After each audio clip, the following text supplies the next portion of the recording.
Bem, amigos, hoje vamos fazer uma análise completa dela, ó, a Hypera Pharma, antiga Hipermarcas, né? A empresa aí que é líder de receitas no mercado farmacêutico brasileiro, que atingiu o pico das suas cotações há pouco tempo atrás e agora vem com cotações em queda. E fica a pergunta, será que vale a pena investir na IP3, na Hypera Pharma? Bom, é isso que nós vamos analisar nesse vídeo. Bom, importante você saber que não se trata de uma recomendação nem de compra e nem de venda. Eu vou te apresentar aqui a minha visão pessoal de investidor. Eu posso estar errado, então use para fins educacionais. Então veja só, olha só como eu estava te falando.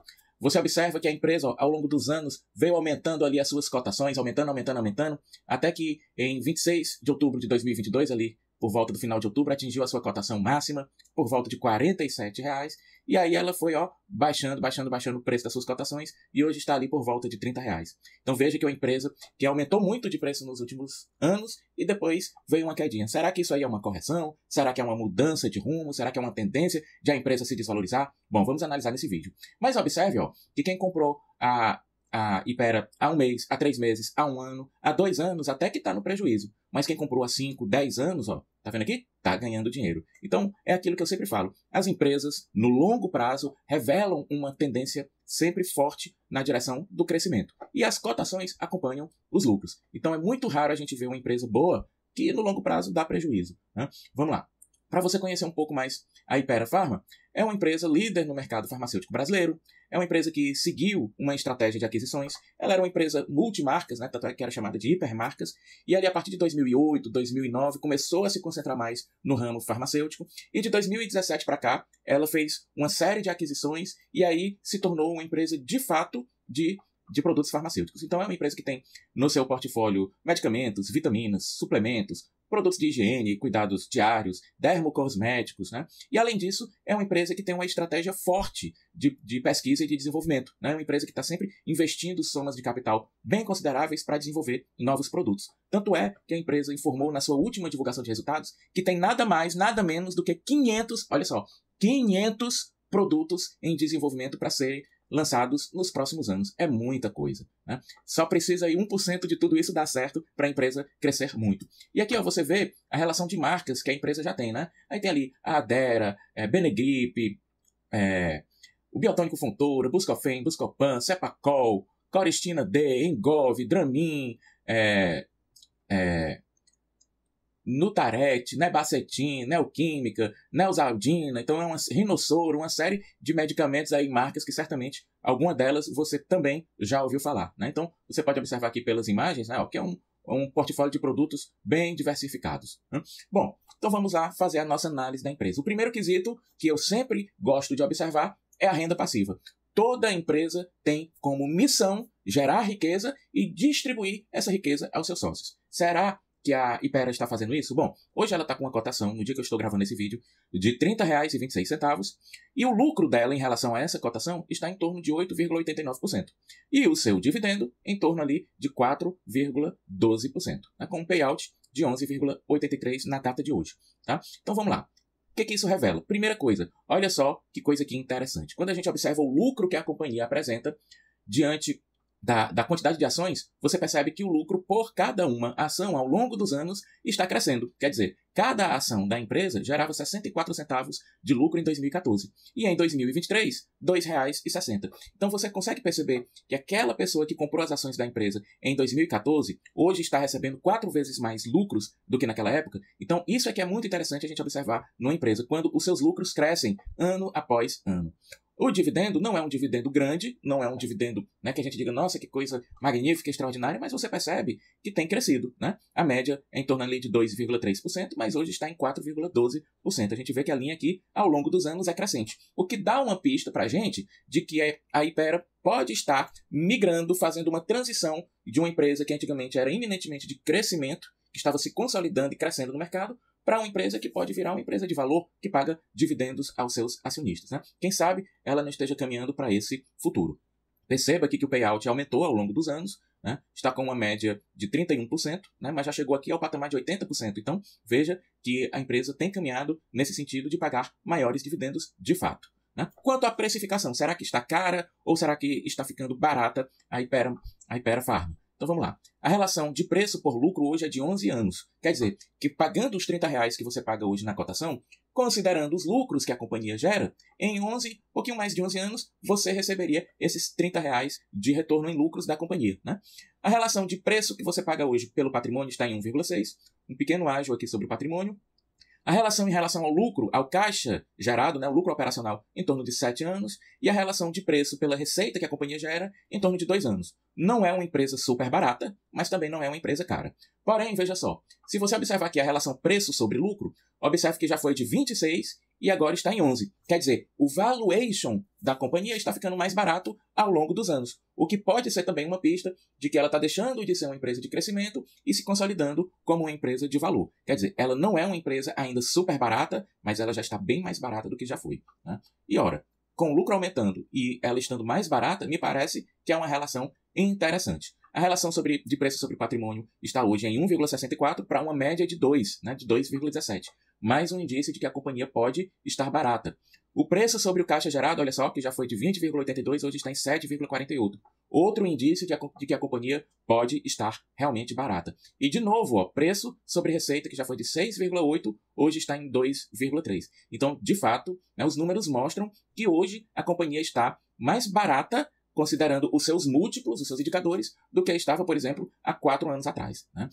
Bom, em relação à rentabilidade, observe aí de cara, né, um lucro bruto em torno de 62%. O que isso quer dizer? Isso quer dizer o seguinte, que se por acaso, na média, você comprar um remédio, um medicamento fornecido pela Hypera Marcas por R$ 100, isso significa que R$ 62,47 é o lucro bruto que a companhia tem, na média, pela venda dos medicamentos. Você percebe que é realmente uma margem muito bacana, muito interessante? Pois é. Já a margem operacional, né, desses R$ 62 a cada 100, né, 31,85 viram caixa, né? Ficam ali acumulando riqueza no caixa da companhia. E 21,16% viram lucro líquido, né? Depois que paga todas as receitas, os custos, os impostos, paga o investimento da companhia, ainda sobra 21% de lucro, que são margens, todas essas três aqui, no mínimo, boas, né? Eu categorizaria ali até mesmo como ótimas margens, tá? O retorno sobre o investimento, sobre o patrimônio investido, de 14,5%, muito bom também.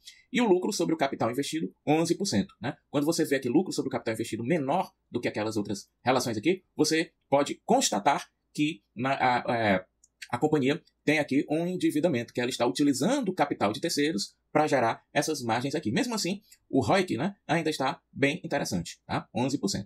Observe aqui que em reais a receita líquida da companhia vem aumentando, né? E em reais os custos dela também vieram aumentando. Observe ó, que aqui em 2019 para 2020 há um ponto de inflexão, né? Onde os custos, né, aumentam de forma mais forte, né? Assim como aqui, ó, a receita também aumentou de forma forte. Então veja só, houve um grande aumento de receita, um pico ali, né, de 2019 em diante, e também teve um pico ali de custos. Mas, tirando a média, você percebe ó, que a companhia também teve esse pico nos lucros, né? De 2019 para 2020 em diante, eu percebo aqui que a seta inclinou para cima. Você está vendo? Então, dá para perceber que a companhia fez aqui um trabalho de consolidação ali até 2017, 2018, e esse trabalho começou a gerar frutos a partir de 2019 e vem gerando bons frutos, né? O lucro bruto da companhia hoje é de 5 bilhões de reais, né? Bem razoável. Percebam que mesmo que em reais o lucro esteja aumentando, observe o que foi que aconteceu aqui de 18 para 19, um patamar ali que era em torno de 74%, reduziu para em torno de 64% na margem bruta, né? E ali se manteve. Parece que a companhia se organizou bem direitinho para manter esse patamar que está excelente, né? 62% de margem bruta é um número formidável, tá? Mas na margem operacional, ou seja, na capacidade da companhia gerar caixa, né, perceba que ela vem ali meio que um reloginho, ó, 31, 31, 33, 32, 33, 32, 31%, sempre nessa média aqui de 31% a 32%. Né? Bem interessante. E aí veja ó, que quando a margem em percentual se mantém, mas a receita aumenta, o que a gente tem? Um crescimento do resultado. Né? Então foi o que aconteceu aqui, ó, a partir de 2019 em diante. Né? A companhia gerou aqui 2,5 bilhões de caixa, né, em 2023, um número excelente. E olha só o lucro líquido, que era de 400 milhões em 2014, subiu para 1 bilhão e 700 milhões em 2023. Né? Um número excelente, a linha crescente, é isso que a gente gosta de ver na empresa, né? Os lucros crescendo, aumentando ano a ano. Tá? Mas na margem a gente percebe ó, que há aqui uma certa estabilidade. Né? Enquanto crescia, né, a empresa Aliás, enquanto se consolidava, a empresa teve uma margem líquida maior e depois que começou a crescer, ela estabilizou ali a margem líquida dela em torno de 21%, 22%, que é um patamar bem controlado. A impressão que fica é que a companhia ela tem tido um acompanhamento, né, bem criterioso na sua gestão financeira, porque a gente vê que os movimentos nas margens acontecem, mas eles se estabilizam, né, o que pode sugerir que isso é feito não de maneira aleatória, mas a partir de uma estratégia. Uma coisa que eu gosto de ver bastante também é isso aqui, ó, o fluxo de investimentos. Perceba que, coincidentemente ali também, ó, depois do momento de consolidação, veio o crescimento, né? Os investimentos que eram ali, ó, em torno de 100, 300 milhões por ano, a gente chegou a ter um fluxo de 4 bilhões de reais, né, em investimentos em 2021, 1 bilhão e 700 em 2022, em torno aqui de 700, 800 milhões atualmente. O que isso quer dizer? Que a companhia está investindo, está inovando, está buscando meios de trazer um crescimento futuro. E aí eu relembro, né, são mais de 500 produtos, medicamentos, vitaminas, suplementos, cosméticos que estão em desenvolvimento com esse investimento aqui, né? A expectativa é que os frutos cheguem nos próximos anos, né? Isso aqui, ó, revela o CAPEX da companhia, né?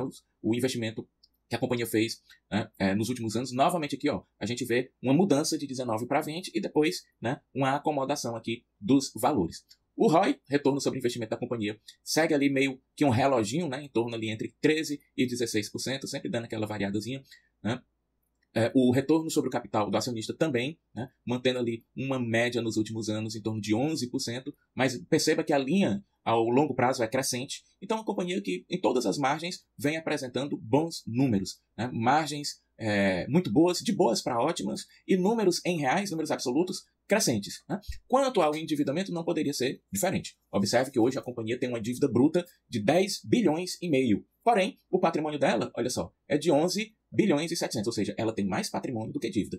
E mesmo assim, ela tem 3 bilhões em caixa. Então, se a gente pegar esses 10,5 menos esses 3,17, a gente tem uma dívida líquida de 7 bilhões e 400 milhões. Porém, veja só, a companhia gera caixa em torno de 2 bilhões e meio por ano, o que significa que em menos de 3 anos, só com o caixa que a companhia já está gerando, considerando aí nem que ela cresça, que ela mantenha, né? Em 3 anos ela geraria caixa para zerar essa dívida líquida. Então, o nosso veredito é que é uma dívida controlada. Não é uma dívida baixa, não, mas é uma dívida controlada, né? Olha aqui no gráfico, né, que a dívida de fato cresceu nos últimos anos, de 2019 para cá, né? A dívida cresceu. É nítido que a empresa está fazendo ali vários investimentos, né? Porém, as disponibilidades, né, o dinheiro que ela tem em caixa, também cresceu. E cresceu bem, né? Cresceu bem. De 1 bilhão e 300 milhões de caixa que ela tinha para 3 bilhões e 170 milhões de caixa. Então está confortável o endividamento da companhia, né? Observe que o crescimento em relação ao patrimônio ainda não atingiu o patamar de 1. Quer dizer, a dívida ainda é menor do que o patrimônio, né? E considerando a relação de dívida sobre a capacidade de caixa que a companhia consegue gerar, perceba que também, né, que subiu, né? Subiu, mas ainda é um patamar razoável, né? Eu diria já que está aqui no limite, tá? Quando passa de 3 eu já começo a me preocupar, mas está aqui em 2,8. Nesse momento, para o longo prazo, não compromete. E para o curto prazo? Curto prazo também não compromete. Observe que a liquidez corrente da companhia hoje é de 1,8, o que significa que é o dinheiro que ela tem para pagar as dívidas que vão se vencer nos 12 meses, né? Ela tem 1,8 vezes o valor das dívidas. Então, tanto para o curto prazo como para o longo prazo, a dívida hoje não compromete a empresa. E no quesito crescimento, observe aqui que temos uma empresa que cresce, né, tanto em receitas como lucros. Olhando aqui o gráfico, você percebe que o crescimento de receitas, né, vem aumentando. Quer dizer, hoje a gente vê uma taxa de 19% no crescimento de receitas em relação aos últimos 5 anos. Né? Esse número em 2019 era só de 3,5%. Né? Em relação aos lucros, a gente observa que a empresa já teve uma velocidade de crescimento de lucros maior, né? Bem maior quando era uma empresa, né, nitidamente de crescimento. Hoje, ela já está ali com uma taxa menor, mas ainda uma taxa saudável, em torno ali de 7% a 8%.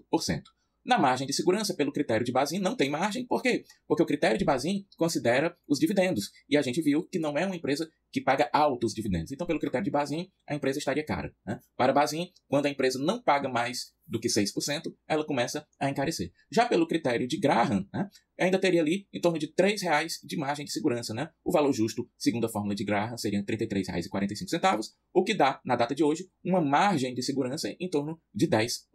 Né? Então vamos para as nossas conclusões. Né? É uma empresa líder de mercado, uma empresa com um enorme portfólio de medicamentos, de produtos, um portfólio bem diversificado e com marcas bastante conhecidas. Né? Então, realmente é uma empresa pujante, uma empresa que tem vantagens competitivas. Também é uma empresa que está apresentando um histórico de crescimento bem interessante, tanto em receitas como em lucros, né? Eu poderia dizer que se trata de uma empresa de crescidendos, como pessoas falam por aí, né? Porque é uma empresa que cresce, mas paga dividendos. É certo que são baixos dividendos, mas a gente viu que eles estão crescendo ao longo dos anos. Também, o valuation da companhia tem ficado mais barato, né? A gente viu que os múltiplos de precificação hoje estão menores do que estavam há 4 anos atrás, o que é um indício de que o mercado esteja começando a observar que a companhia talvez esteja fazendo uma transição daquela categoria de uma empresa que só cresce para uma empresa que gera valor e distribui dividendos, né? Ela passou por um momento de consolidação, fez muitas aquisições e hoje é uma empresa, vamos dizer assim, que está mais estável, né? Está mais ajustada. Bom, a empresa apresenta boas, por que não dizer, ótimas margens, né? Pelo menos ali em relação à margem bruta e à margem operacional, né? São ótimas margens, e as outras margens são pelo menos boas, na minha opinião, né? Como eu disse, é uma empresa voltada ainda ao crescimento. Não dá para a gente chegar e dizer, ela abriu mão do crescimento. Como? Com tantos investimentos que foram feitos, com um rol de 500 produtos que a empresa está desenvolvendo para lançar nos próximos anos, é nítido que vai vir um crescimento aí, não há dúvidas quanto a isso. É uma empresa que a gente pode observar um endividamento aumentando. Para mim, já é um endividamento alto, né? Está ali no limite, porém é um endividamento controlado, né? Está bem controlado, tanto no curto prazo como no longo prazo. Então a dívida não compromete, né? Nesse momento não compromete. Pelo critério de Graham, tem margem de segurança. Então é uma empresa, e como eu disse, né, uma empresa que aparentemente pode estar numa transição de uma empresa de crescimento para ser considerada uma empresa de valor. Eu achei bem interessante os números aqui da Hypera Pharma. É uma empresa que não está na minha carteira ainda, mas é uma empresa que eu vou colocar aqui no meu radar, né? Na minha observação aqui, achei que é uma empresa que vale a pena, uma empresa que a gente pode considerar uma boa empresa, porém, ela não está uma barganha da bolsa, né? Ela não está baratíssima. Segundo ali a fórmula de Graham, ainda teria ali uma margenzinha, mas já, né, chegando perto ali do limite do que seria o preço justo. Para mim é uma boa empresa, não está cara, mas também não está barata. Portanto, fica apenas em observação no radar. E você, hein? É acionista da Hypera Pharma? Você está comprando? Você está vendendo? O que você achou da nossa análise? Posta aqui embaixo a sua conclusão. Um grande abraço e até o próximo vídeo.